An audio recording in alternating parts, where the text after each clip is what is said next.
Enumerations in programming are often referred to as enums. And enums are a data type based on, usually in Python, a bare class that consists of constants and then a value, generally an integer, but doesn't have to be. And the integers traditionally start with 1 as opposed to 0, although you could use a 0 here. It's just common practice and standard to number beginning with 1 for your enums as far as their values. The advantages of enums are that they allow us to standardize the data items. So let's suppose that we're creating a project that consists of registrations for a Python workshop. And we're going to register students and faculty and staff from various colleges. And I want to keep track of which college they are from. We'll create an enum that has the names of the institutions they're coming from as constants, and then that paired with an integer value. Now here's the advantage of this. This allows us to standardize the data items. We're going to have X number of colleges in our campus, and we're restricted to using those.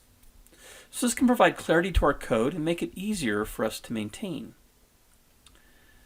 It also reduces data entry errors, and that's probably the most important reason I think to use enums. If I were to type in South Mountain Community College in a data field, there's a high probability that I'm going to misspell something, but rather I can type in just a 1 and have that represent South Mountain Community College. It reduces the data entry error possibilities. It also reduces the storage, because if I want to store this information in a data file, an integer, if it's a 32-bit integer, is going to take up 4 bytes. But the phrase South Mountain Community College, I believe is 33 characters, would take up at least 33 bytes. Huge savings in terms of what we're storing. Now for one data record, that's not significant. If we have thousands or tens of thousands of data records, then that is a significant savings. We're not going to get into this, but enums are iterable. We can cycle through them and print them out. And they're also extensible. We can add methods to them because they really are a class. We can add methods and properties if we wanted. But for the most part, at least in this class, our enums are going to consist of just a simple class designation with the name value pairs. Now the items here are much like a dictionary where we had keys and values. Here we have a constant or a constant name and a value. And since these are constants, I have to abide by the rules for naming constants and variables. I can't have spaces and I can't have special characters. So for each of the spaces here, I had to put in an underscore, South Mountain Community College, with underscores. That's going to equal 1. Then I have Arizona State University equals 2, Northern Arizona University equals 3, University of Arizona is 4, and Grand Canyon University is 5. So when I want to use this, I can assign to a variable called myCampus. It's going to equal campus, and I assign the number. Assigning 1 is the same as assigning South Mountain Community College. In fact, if I were to print mycampus.name, and the items on the left here are the name parts of the pairs. The items to the right are the value parts of the pairs. So mycampus.name, what's going to print out is South Mountain Community College. If I were to print mycampus.value, I would get a 1.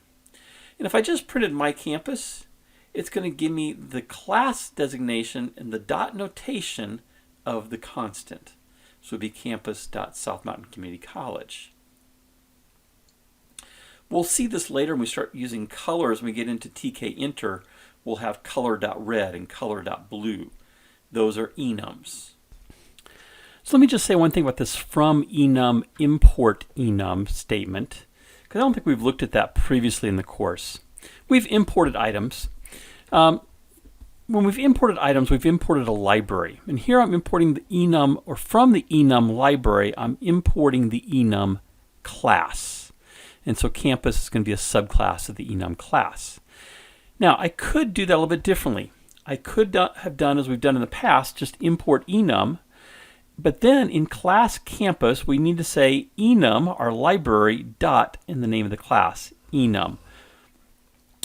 We've seen this before with the random library. So we've imported random, and then to get a value between 1 and 6 for a variable called die1, we can call random.randint and pass it 1, 6. And that'll give us a number between 1 and 6 inclusive. But if we had chosen to do from random, the random library, and importing the randint method, we could use die1 equals randint 1, 6 without specifying the dot notation of it coming from the random library. So you'll see both things used, but as you see this looking at the code, I want you to be aware that's what's happening. So we are importing a specific class or method from a library and not the whole library. All right, let's go on to the next video in which we're going to use this in creating a attendee workshop registration with an enum inside of our class designation for attendees. If you just jumped into this video and haven't seen the prior videos to this, I invite you to check out my Python playlist of videos. And if you'd like to be alerted to future videos that I create, you can click my picture up in the top right and subscribe to the channel.